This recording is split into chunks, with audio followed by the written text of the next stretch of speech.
Hello नमस्कार। DSSB PRT का exam प्रारंभ होने वाला है 16 फरवरी से और बहुत सारे स्टूडेंट बहुत परेशान हैं जीके जीएस को लेकर, क्योंकि जीके जीएस का जो सिलेबस है काफ़ी वास्ट है। क्या पढ़ें क्या छोड़ें, उससे रिलेटेड मैं आप लोगों के लिए एक बहुत ही शानदार वीडियो लेके आया हूं, जहां पर मैं आपको बताऊंगा कि जीके जीएस में क्या रणनीति अपनाई जाए जिससे कि 20 में से 20 नंबर आप लोगों को मिल जाएं। तो चलिए प्रारंभ करते हैं।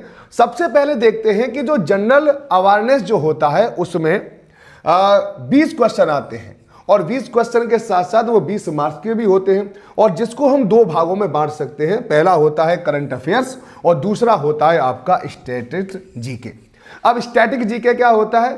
करंट अफेयर्स जो अब चल रहा है वो करंट अफेयर्स है। स्टैटिक जीके क्या है? जो हो चुका है। अब स्टैटिक जीके में हम पॉलिटी, इकोनॉमी, हिस्ट्री, इन सब चीजों को पढ़ते हैं। ये बात आप लोगों को ध्यान रखना है। आगे चलेंगे तो यहां पर मैंने लगभग 20 वर्ष, यानी जो भी 20 वर्ष में जो भी DSSB के एग्जाम हुए हैं उन सब का एनालिसिस करके बताया है कि करंट अफेयर्स में 4 से 5 प्रश्न आने की संभावना होती है। ओके, जहां तक हम पॉलिटी और कॉन्स्टिट्यूशन की बात करते हैं तो 3 से लेकर 4 प्रश्न आपके वहां से आते हैं। अगर हम हिस्ट्री की बात करें तो आपको 2 से 3 प्रश्न आपको यहां से मिल जाएंगे। ज्योग्राफी की बात करें तो ज्योग्राफी से 2 या 3 प्रश्न मिलते हैं। साइंस से आपको 2 या 3 प्रश्न मिलते हैं। इकोनॉमिक और स्पोर्ट्स से आपको 2 से 3 प्रश्न मिलते हैं और आर्ट और कल्चर से आपको 1 से 2 प्रश्न मिलते हैं। अब आप यहां पे लग सकते हैं, कहीं पर प्रश्न कभी थोड़ा सा ज्यादा हो जाता है, कभी प्रश्न कम होता है। मोटा मोटा अनुमान यही है।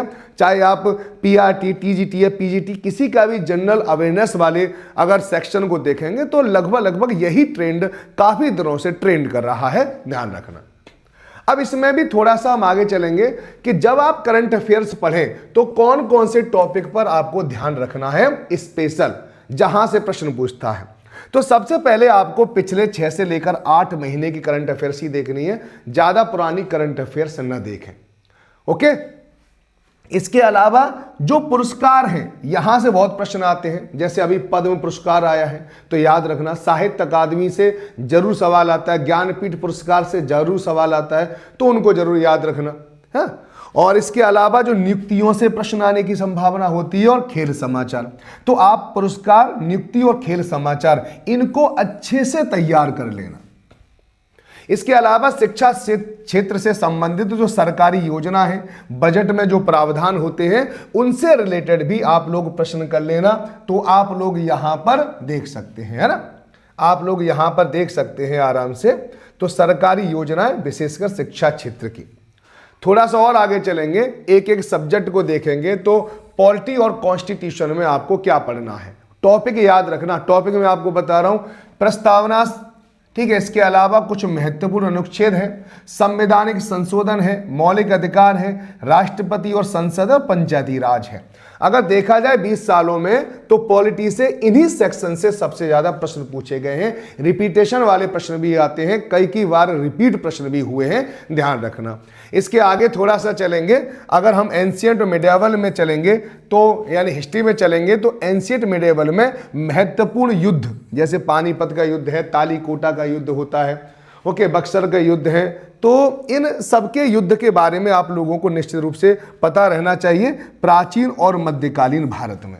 ओके, इसके बाद स्वतंत्रता आंदोलन से आप लोगों से प्रश्न पूछा जाता है और गवर्नर जनरल और वाइसराय से तो हमेशा प्रश्न रहता ही रहता है। ये यहां पर ध्यान रखना, इन पर आपको निश्चित रूप से फोकस करना है। युद्धों से, ठीक है, युद्धों पर थोड़ा सा अपने आप को मैच्योर करना है, तैयार रखना है, ठीक है। इसके अलावा यहां पर वंश याद रखना, वंश में कौन उसका संस्थापक है और सबसे अंतिम शासक कौन है। कभी कभी ऐसा प्रश्न भी आप लोगों से यहां पर पूछ लेता है। ओके, स्वतंत्रता आंदोलन से जो मुख्य स्वतंत्रता आंदोलन जो रहे हैं हमारे, जैसे व्यक्तिगत सत्याग्रह है, यहां से बहुत प्रश्न आता है इसका।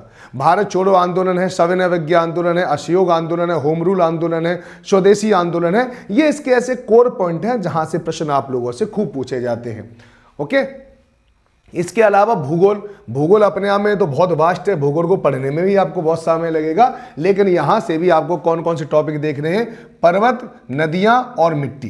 पर्वत, नदियां और मिट्टी को आपको अच्छे से पढ़ना है।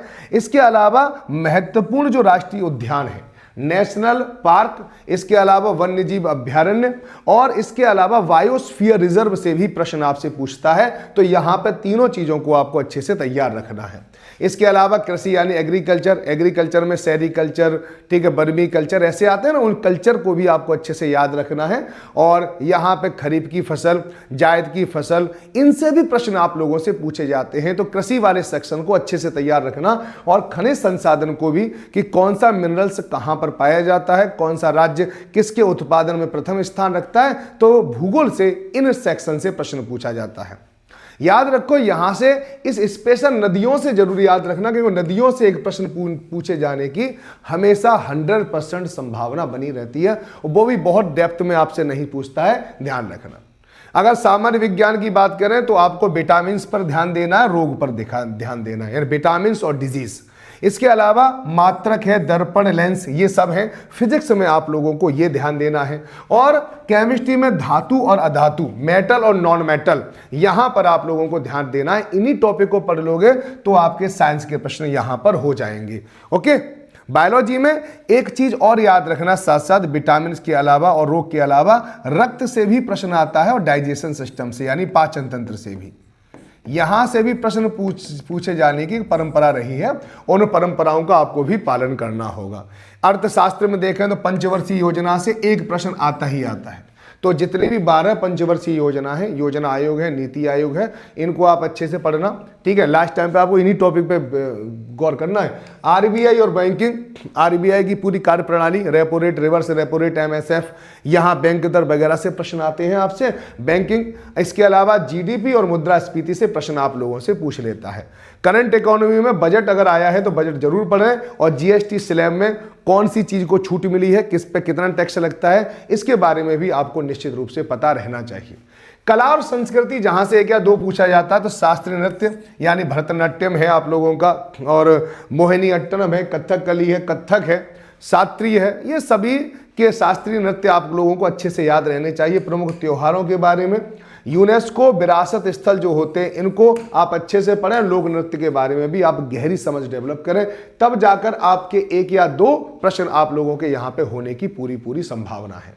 अगर आप देखें तो यहाँ पे मैं मोटा मोटी सब चीज़ बता दी है, देख लीजिए। यहाँ पे करंट अफेयर्स 6 से 8 महीने की, ठीक है। ज्योग्राफी में नदियाँ, पर्वत, नेशनल पार्क, ठीक है। पॉलिटी में अनुच्छेद संशोधन, मौलिक अधिकार, साइंस में विटामिन, मात्रक, धातु, कल्चर में नृत्य और त्योहार, हिस्ट्री में स्वतंत्रता आंदोलन और युद्ध, इसके अलावा जो बजट है, आरबीआई, पंचवर्षीय योजना, इन सब पर आपको निश्चित रूप से फोकस रखोगे तो मैं आपको निश्चित रूप से बता रहा हूं कि 20 में से 20 तो नहीं, ठीक है, लेकिन 20 में से 18 नंबर लाने की पूरी आप लोगों की संभावना बन जाएगी। और आपके एग्जाम के लिए मैं अभी से बहुत बेस्ट ऑफ लक कह रहा हूं। अगर फिर भी अगर आप मुझसे कोई प्रश्न पूछना चाहते हैं तो आप मुझे प्रश्न जरूर पूछ लें।